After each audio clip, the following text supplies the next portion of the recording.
Same thing as him. 5 points. Good evening. Welcome to the special meeting of the Quincy City Council, Thursday, November 10th, 7:30. As close as we get to 7:30 here in the Great Hall. If you'd all take a moment and rise, please. Join me in a moment of silence for our country, for those brave men and women serving in uniform here and abroad. Followed by the Pledge of Allegiance. I pledge allegiance to the flag of the United States of America and to the republic for which it stands, one nation, under God, indivisible, with liberty and justice for all. Thank you. Madam Clerk, if you read the roll, please, or the open meeting law. Excuse me. Pursuant to the open meeting law, any person may make audio or video recording of the public meeting or may transmit the meeting through any media. Attendees are therefore advised that such recordings or transmissions are being made for the procedure perceived by those present and are deemed acknowledged and permissible. Thank you. And if you would call the roll, Madam Clerk. Council King. Present. Council Crowe. Council Vaughn. Present. Council Finn. Present. Council Harris. Present. Council LaForest. Present. Council Liang. Present. Council Calhoun. Present. President Hughes. Here. Madam Member, you have the floor. Thank you, Madam Clerk. And the first item, Madam Clerk. Number 1 on the agenda, 2016-247. Order a home rule petition, adoption of corrective language to Chapter 32 of the Acts of 2011, an act facilitating urban redevelopment in the city of Quincy. Motion to waive the reading by Councilor Kroll. Is there a motion to accept? I know this is. Do you want to make a motion? Margaret, motion to accept. Did you want to speak on the motion? Sorry. That's all right. This is 2016-247. The home rule This is the home rule petition. I wanted to give a shout of thanks to the planning department and Bill Gary did a lot of work working on the legislation on the home rule petition, as well as the planning board had a positive recommendation. I make a motion to approve. Okay, motion approved by Councilor LaForest, seconded by Councilor Liang. On the motion, anyone wishing to speak? Yes, Councilor Finn. I wanted to thank both Chairman Forrest and Chairman Liang in terms of the work that they've done in relation to this, and particularly also to thank Mr. Gary as well as our counsel, Mr. Shea, who I think is left, right? It's gone. But again, it was in terms of the timeliness of information, the organization of it was incredible in terms of understanding exactly what the amendments were. So I just wanted to acknowledge the great work that they all did. Absolutely. Thank you, Councilor Finn. Anyone else wishing to speak on the motion? All right, seeing no further discussion, Madam Clerk, will you call the roll? Council King. Yes. Council Crowe. Yes. Council Vaughn. Yes. Council Finn. Yes. Council Harris. Yes. Council LaForest. Yes. Council Liang. Yes. Council Calhoun. Yes. President Hughes. Yes. 9 members. Thank you, Madam Clerk.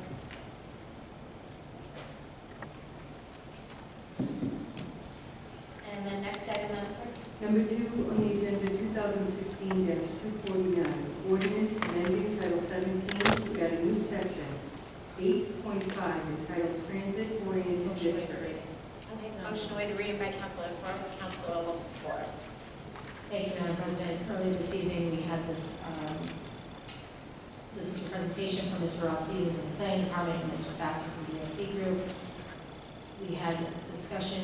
We left off the discussion following the positive recommendation from the planning department. The planning department, although a positive recommendation, did suggest an amendment. So in 8.5.3, the dimensional requirements within the transit-oriented district, the amendment, I'd like to make a motion to amend item 1, minimum lot size should change from 5 acres to 1 acre. Councilman Staley. Again, I know that there was some issue or concern that Council King had raised regarding this moving forward this evening. And though I understand what the attempt to do is to amend to make it consistent with planning, if we're not in committee, then it's probably best that, you know, a motion be made at this point to let it remain in committee, and then when we finally come to vote at that particular point, then such an amendment could be accomplished. And this was my understanding. Again, I don't know, feeling the rest of the body. Again, I want to be clear. I support this, generally support this overlay, because I think that what has to be made clear in some senses is that in order to develop this in a way that's going to be consistent with what the community wants to do, that this is the only thing that refers them back to that plan is to be able to have that overlay zone in place. However, I think the point that Councilor Kane raises is a valuable one in terms of specifically input. They're in a very difficult position when they're having a meeting in a matter of days that indicates that they voted to firm up certain dimensional requirements and the like without ever having gotten a word in from specifically constituents and the people who are impacted by that. So I would support Councilor Kane's wish to keep that with All right, so do you want to withdraw your, that's fine. I was looking exactly at Council from reference, clean it up so it was matching, and then leave it in committee from there. okay, so we can do that all together? Can Do you do want to that withdraw together. that amendment? And we will hold item 2016-249 in committee, and, oh, who else? Oh, Calvin, yes, Councilor Calvin. Just want to point out on the motion that Councilor LaForest withdrew, I anticipate someone will make that at the next meeting. Yes. My concern is that when you change language in a zoning ordinance from dimensional size from, 5 acres to 1 acre, that's a substantial change. A substantial change would require re-advertising. I just don't want to throw that out there, that if something that substantial in a zoning ordinance is going to get changed, and it's not a typographical error, it sounds like they made an amendment to change it based on the more of a policy decision, that might require re-advertising as well. So I'll throw that out there in terms of how we would handle that at another meeting. So I'm going to ask our city solicitor, getting all confused here, our city solicitor to come back in and address that point, because I'm actually not sure on the answer there, so hopefully he will come back in a moment. Yes, thank you. Mr. Turner.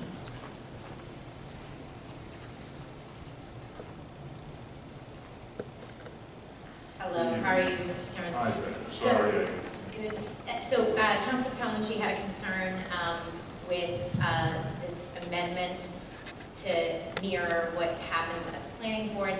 Rather than be 5 acres, it's going down to 1, and whether that has to be re-advertised. We will not be voting on that particular ordinance in this meeting this evening. We're going to hold it for the next committee meeting. So Councilor LaForest was attempting to amend to mirror what they did at the planning department from 5 to 1 acre. And Councilor Palucci has concerns that that needs to be re-advertised because it's a substantial change, not a clarification. Right, the substantial change goes to the, not so much like 5 to 1 acre, it's more whether the substance of the ordinance is different. And I would say in this instance, you have a certain size zone, it doesn't matter those particulars. So I would say no, it doesn't have to be re-advertised, because the point of the notice is to put parties, the point of the public notice is to put parties on notice as to what the nature of the discussion is, what the topic that's being addressed, and the size of the zone and the area of the zone the public is aware of. So I would say that you do not need to re-advertise, particularly given the nature of the discussion. Thank you. Yes, Councilor Calhoun. Yeah, Thank you, I appreciate that, Solicitor Timmons. But under the same vein of thinking, we could reduce the maximum number of stories from its current of 10 to whatever we saw fit at the next meeting, and that too would not be substantial change to the legislature. You're saying reduce just the size of the maximum number of stories of the buildings in the district. Again, I think that's something, it's the type of thing you could do without having to re-advertise, because the public's on notice that, you know, these are the issues that are in play here. What a substantial change would be if you start introducing different types of issues into the mix. It's not, you know, the fact you're going from 5 acres to 1 or 10 stories to 8 or whatever. So something like adding a prevailing wage requirement for anything built within this zone. Correct. That's a whole different. There's a few issues with that one. I don't know that they necessarily implicate. I wouldn't allow that to get to the advertising issue stage. With all due respect, Council. We shall have another discussion. Thank you. Thank you, Councilor Calhoun. Thank you, Mr. Second. Thank you. All right, so that amendment was withdrawn, and we will hold 2016-249 in committee to be discussed at a later date. Thank you. Next item, Madam Clerk. Item number 3 on the agenda, 2016-246, ordinance amending Title 2, Administration and Personnel, updating job description for City Council Department. Councilor Beach. Thank you. So this is something that was introduced at the last council meeting, I believe, and Councilor Calhoun is the author here, but really this is about changing some, and myself, but mainly this was generated out of discussion that we started to have regarding changes in the administration at the council office, and with the addition of new folks and some job descriptions, some job responsibilities changing, we thought, and a few of us talking, thought it might be a good idea to put some of the different jobs into more, just recodify the positions as they are now and as they are understood to be by those who are now filling those jobs. And again, there's been a lot of changeover, and these have not been recodified according to the clerk in over 20 years. So at this time, I know everyone has received a copy of the classifications and the qualifications and duties for each job in the council office, and at this time, I would entertain a motion. Yes, Councilor Calhoun. Move passage, and then, assuming there's a second. Second. Okay. Motion made by Councilor Calhoun, seconded by Councilor Forrest, and I want to thank both, before I go to you, I want to thank both Councilor Calhoun and Councilor Forrest for their work on this, and particularly in the council office over the last couple of years. They've been very hands-on, working with the previous clerk and with the clerk now regarding some of these positions, and I'm working with personnel, and so I want to thank them both for their leadership on those issues. So, Councilor Calhoun. On the motion, I think it's pretty cut and dry. We're not adding any positions, we're not adding any benefits, not adding any salaries, anything, just clarifying what the positions as the current basis are as they've been budgeted for. And this kind of came about after Councilor Finn raised some very legitimate issues during the budget process about how every position in the budget should have a corresponding order. You know, I did some research after that and found that we, as a body, don't have an ordinance for every position in our very small department piece of city government. So that's how this started, and as such, I fully expect Councilor Finn to support it. But I'll be voting in favor. Thank you. Thank you, Councilor Calhoun. Councilor Forrest. That was exactly the point I was going to make, so thank you, Councilor Calhoun. All set. Okay. I too just want to recognize Councilor Finn that he had this most esteemed seat before me, and had come under with a lot of personnel changes in his tenure as council president. and did a great job in navigating that process. And especially it's difficult when folks who've been there for a long time decide to move on, and we bring new people in, and obviously we're happy with the folks we've brought in. And so I just want to thank him for his leadership as council president during that time. So thank you, Councilor Finn. So there is a motion made by Councilor Palmucci, seconded by Councilor Forrest. Further discussion on the motion, Councilor Finn. I always get very suspicious when people start thanking me. I feel like I might be getting set up for a yes vote. But seriously, again, I do think this is important. But I want to make one thing is, through you, Madam President, to the people this affects, you've all, to the first, I suppose, to the auditor, you've had a chance to review the job description, and you find it's consistent with what? When we set this up back years ago, when certain parties tried to get rid of the auditor, but it is consistent. And then again, to the clerk of committees, through you, Madam President, I just want to check that this is, you find this to be consistent with your duties in relation to that. And then the last point I just want to make is, there's nothing in here that's inconsistent or contradicts the rules of our council as well, right? So the term limits in terms of the presidency, different things like that are still intact. Yes. Right, thank you very much. Thank you, Councilor Finn. Anyone else wishing to speak? Okay, seeing no further discussion, Madam Clerk, if you would call the roll. Councilor King. Yes. Councilor Kroll. Yes. Councilor Vaughn. Yes. Councilor Finn. Yes. Councilor Harris. Yes. Councilor Forrest. Yes. Councilor Liang. Yes. Councilor Calhoun. Yes. President Hughes. Yes. 9 ayes. Thank you.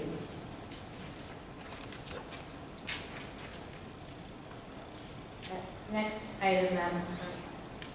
Next item on the agenda is number 4, 2016-252, resolved. Quincy City Council seeks to prepare for potential legalization of marijuana and to enact local regulations that will protect the quality of life in residential neighborhoods and throughout the city. Waive the reading. Okay, motion waive the reading by Councilor Palmucci. Councilor Palmucci on the motion. People like marijuana, apparently. And one of the, I drafted this before the language was a little stale, given that it passed on Tuesday. I drafted this in contemplation of what if it passed, which it did. My concern about the passage of that ballot initiative is the same that this body expressed when the ballot initiative for medical marijuana was passed. It was kind of a free-for-all. It's like the wild, wild west when it comes to regulation of these things. They're created by, not by neutral arbiters, but by proponents of certain positions. And so now we have this, what I believe to be a relatively flawed ballot initiative language that really puts the onus on the government to hurry up and set up rules. So what the purpose of this resolution is, and certainly, fully respecting the will of the voters of the Commonwealth that they want marijuana to be legal, that's fine, but the ballot initiative does not set up the kind of criteria that I think residents in the city would expect there to be. So therefore, the city council has to step in and do it until the state legislature does it. I know they're considering some things, but we shouldn't wait for them to act before we impose some sort of local initiative. And again, this is very similar to what we did with the medical marijuana, where it was passed. We were the first municipality in the state after the passage of the medical marijuana ballot initiative to create zoning regulations on where these things would be allowed, where they wouldn't be allowed, and how they would be regulated within the city. I think it would behoove us to get on with it in terms of legalization. My fear is something that's happening in Colorado, that these things are going to pop up in areas where you just really don't want to see them. In my worldview of Ward 4, I would hate to see a couple of these things open up down Brewers Corner in between two schools. There's already a smoke shop down there, which is fine, but having marijuana shops open up down in Brewers Corner, and just 2, 3 of them, it would just really be problem, and I know, I'm sure, other ward councilors can think of places where they really do not want to see these. So, the purpose of the resolve is to ask the health department, municipal finance, inspectional services, and I suppose it's not written there, but the legal department, to come before us at the earliest possible time to make some recommendations as to ordinances that we can pass locally to regulate where we will allow these and where we won't allow them. Obviously, we don't want this stuff in these kind of shops to open up in residential neighborhoods. Additionally, there's some language in the ballot initiative that allows for home cultivation, which takes effect in mid-December. So it's really a race against the clock for us to make some sort of, as a legislative body, to make some sort of determination of local standards. And so that's the purpose. Also, the municipal finance department's role in this is because we're allowed to tax it locally. So I think that if we're going to create an ordinance about where we want these and where we don't want them, keeping them away from schools, keeping them away from each other. You don't want a hot zone to spring up where there's, like I said, a handful of these things in one location. If we're going to have them, we should be very deliberate in where we're going to allow them. I know the mayor has, I think I read a comment by the mayor in the paper about doing a local initiative to restrict legalization in Massachusetts and these shops in Quincy, which, should that move forward, that's fine. That's one of the ways the city can opt out. But until then, we should certainly give some thought about how we can regulate these types of businesses in the city and whether or not we should have standards for where they are, who's operating them, what their hours are, their proximity to schools, to parks, playgrounds, things like that.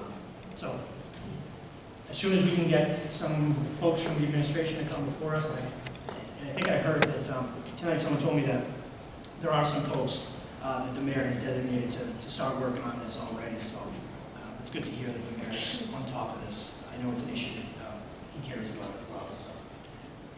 Thank you. Thank you, Councilor Palmucci. I'd actually like to go to the mayor's representative to hear a little bit. Is there more that you would like to expand upon in the mayor's? No, not at this time. Okay. Councilwoman, she did. What? Just wanted to do, Councilwoman, she did mention that the administration was already working on it, and that was the other thing I was going to say, that we do have some folks that are taking a look at this, referencing our current zoning for medical, referencing some options that may be available to us, and we are 100% on the same page as the council that we believe we need to get out in front of this as soon as humanly possible, and present this body with some options going forward. Okay. Thank you, Mr. Walker. And thank you, Councilor Palmucci. Thank you. I know there's a lot of concern out there, especially amongst parents. Can I just ask what? Sure.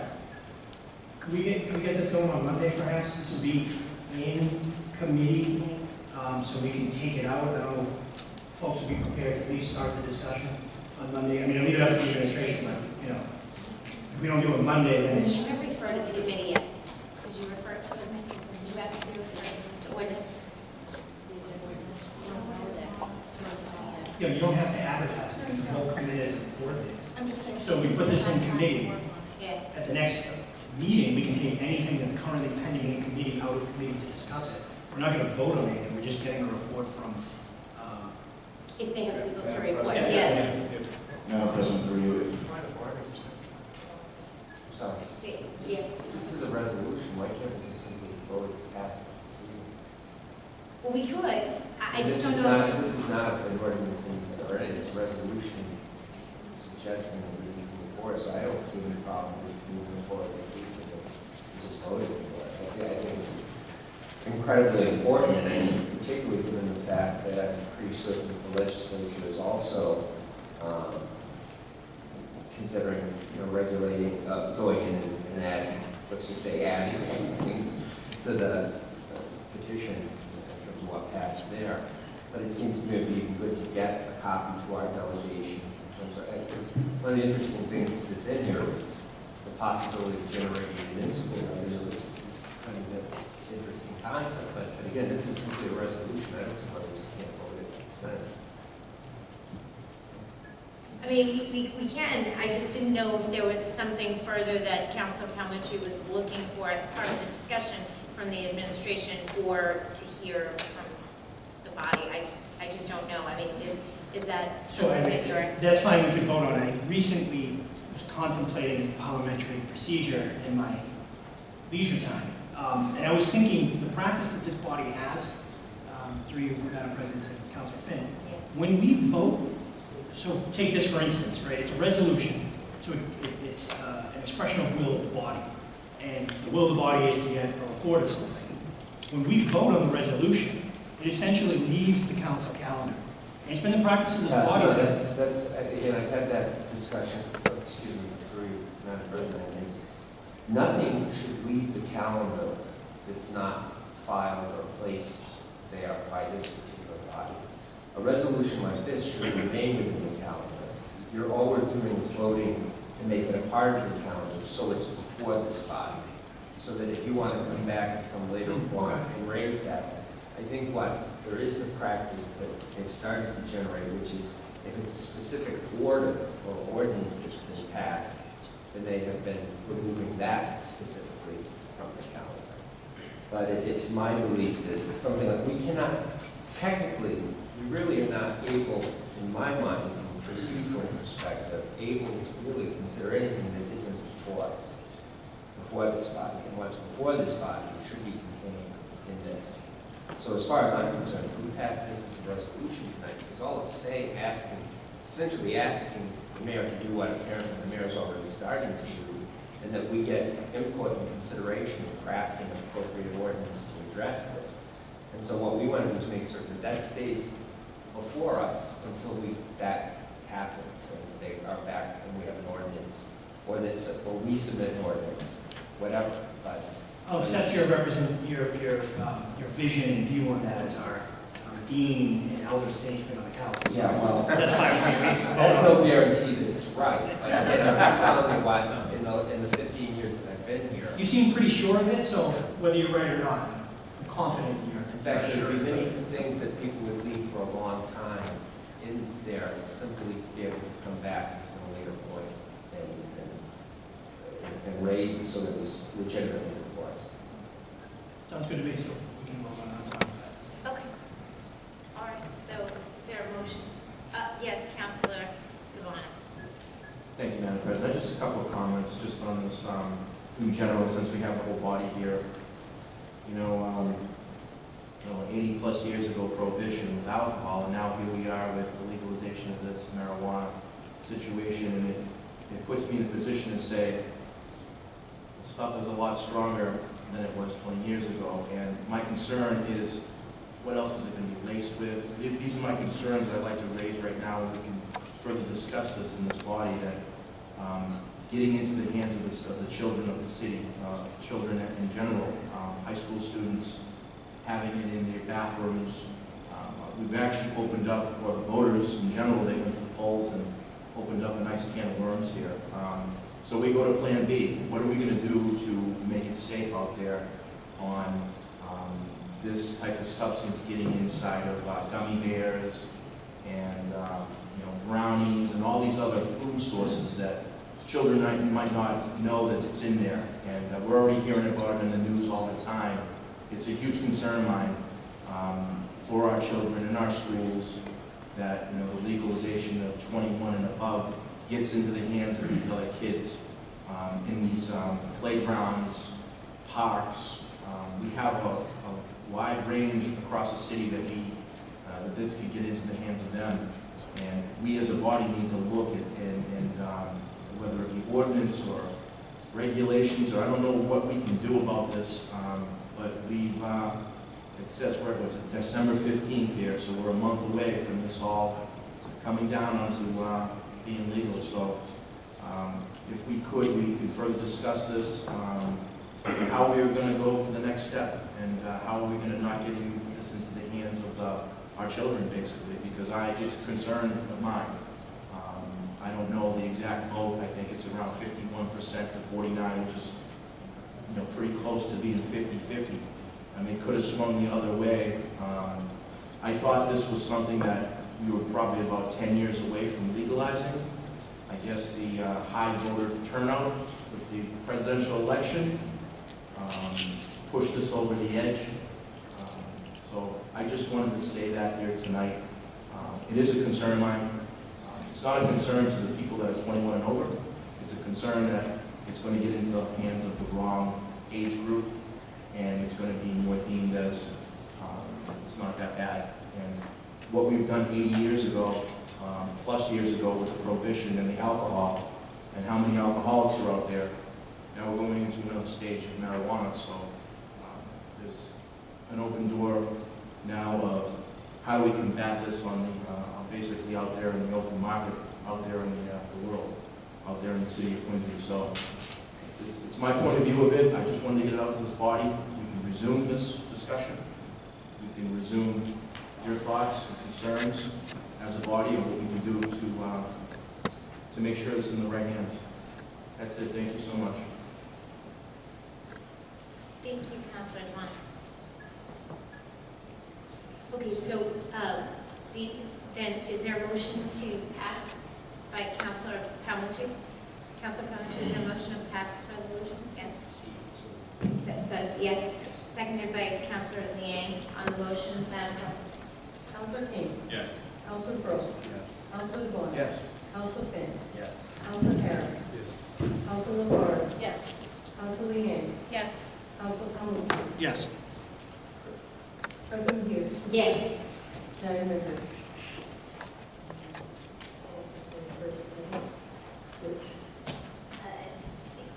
Do we want to refer to Nick? As well, yeah. Hopefully. No, it's not an ordinance, so it doesn't have to go there. I believe if we Public if safety. we go to public safety, Public safety. because again, we're talking about craft. Yes. Thank you. Thank you, Madam Clerk. That ends our special meeting agenda this evening. At this time, I would entertain a motion to adjourn. Oh, So motion to moved by adjourn. Council. I'm going to let Councilor Liang make that motion. By Councilor Liang, all those in favor? Aye, great. Thank you.